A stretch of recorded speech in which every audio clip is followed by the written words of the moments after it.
Ayan, so anyway po, good morning, good afternoon, good evening sa lahat. So anyway po, Vincent Edoban, isang business consultant, dating engineering maintenance. So ngayon po, ito, nandito tayo ngayon, meron tayong kakausapin.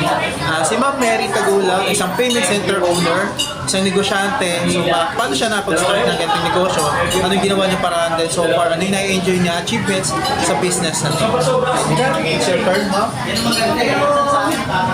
Mary Tagulang po from Cagtanzan.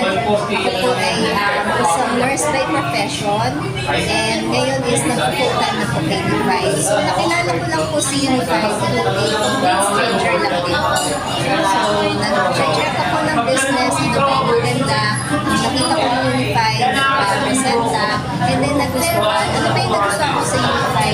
Ang dami, isa na dun sa pinaka-nagustuhan ko service is yung ticketing. Kasi syempre, hindi tayo mag